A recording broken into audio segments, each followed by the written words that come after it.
ये रिवाइज करने में सालों लग जाते हैं, लेकिन मैं आपको मिनटों में करवाती हूँ। 1 मोल क्या है और 2 मोल ऑक्सीजन गैस में कितने एटम्स होते हैं। 1 मोल 6.022 इंटू 10⁻23 पार्टिकल्स के बराबर होता है और यहाँ पे 2 मोल्स पूछे हैं O2 के, तो आंसर आ जाएगा 2.408 इंटू 10⁻24। एक मिक्सचर में 56 ग्राम N2 है एंड 16 ग्राम O2, तो N2 का मोल फ्रैक्शन आप कैसे निकालेंगे। मोल्स निकालने का फॉर्मूला होता है given mass upon molecular mass, जिससे N2 के मोल्स आ जाएंगे 2 और O2 के मोल्स आ जाएंगे 0.5। तो यही वैल्यू पुट करने के बाद हम निकालेंगे N2 का मोल फ्रैक्शन, जिसका फॉर्मूला होता है number of moles of solute upon the total moles of solution, जिससे आपके N2 का मोल फ्रैक्शन आ जाएगा 0.8। ऐसा कौन सा लॉ है जो हमें बताता है कि रिएक्टेंट का मास हमेशा प्रोडक्ट के मास के इक्वल होता है। Law of conservation of mass, जिसके अकॉर्डिंग मास को ना तो क्रिएट कर सकते हैं और ना ही डिस्ट्रॉय कर सकते हैं,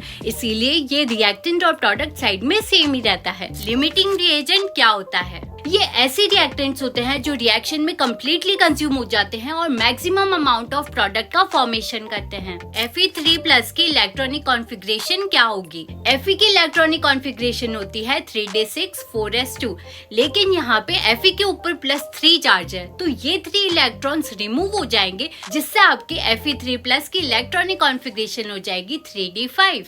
आयनाइजेशन एंथैल्पी क्या है और लिथियम, सोडियम एंड पोटेशियम में किसकी एंथैल्पी सबसे ज्यादा होगी? किसी भी गैसियस एटम में इलेक्ट्रॉन्स को निकालने के लिए जो एनर्जी चाहिए उसे हम आयनाइजेशन एंथैल्पी कहते हैं, और यहाँ पे लिथियम सबसे छोटा लाल है, इसीलिए इसके आयनाइजेशन एंथैल्पी सबसे ज्यादा होगी और पोटेशियम की सबसे कम। कौन सा एलिमेंट सबसे ज्यादा इलेक्ट्रोनेगेटिव होता है और क्यों? फ्लोरीन, क्योंकि ये सबसे छोटे होते हैं और इनके ऊपर इफेक्टिव न्यूक्लियर चार्ज होता है। वाटर का बॉन्ड एंगल अमोनिया से कम क्यों होता है? क्योंकि H2O के ऑक्सीजन पे 2 लोन पेयर्स होते हैं, जिससे रिपल्शन बढ़ जाता है और बॉन्ड एंगल कम हो जाता है। Sigma bond and pi bond में क्या डिफरेंस होता है? Sigma bond head on overlap से बनता है और ये सिंगल बॉन्ड होता है, जबकि पाई बॉन्ड साइडवेज या फिर लेटरल ओवरलैपिंग से बनता है और ये डबल बॉन्ड होता है। SF6 की क्या हाइब्रिडाइजेशन होती है?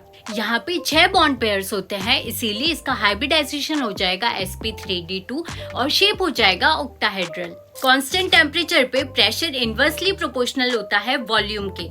इस लॉ का क्या नाम है? Boyle's law. स्पॉन्टेनियस प्रोसेस में कांस्टेंट टेम्परेचर एंड प्रेशर पे डेल्टा जी कितना होगा? हमेशा डेल्टा जी 0 से ज्यादा होगा। वाटर रूम टेम्परेचर पे लिक्विड होता है, जबकि हाइड्रोजन सल्फाइड गैस। ऐसा क्यों? क्योंकि वाटर में स्ट्रॉन्ग इंटरमॉलिक्यूलर हाइड्रोजन बॉन्डिंग होती है, जबकि हाइड्रोजन सल्फाइड में सल्फर लेस इलेक्ट्रोनेगेटिव होता है। इसकी वजह से यहाँ पे weak intermolecular force of attraction होता है। क्या आप इस रिएक्शन में oxidising and reducing agent identify कर सकते हैं? सब मैं ही बता दो, कुछ तो उनसे भी पूछ लो। अगर आपको पता है तो कमेंट करो, नहीं तो लर्न हटके को फॉलो करो फॉर द नेक्स्ट पार्ट।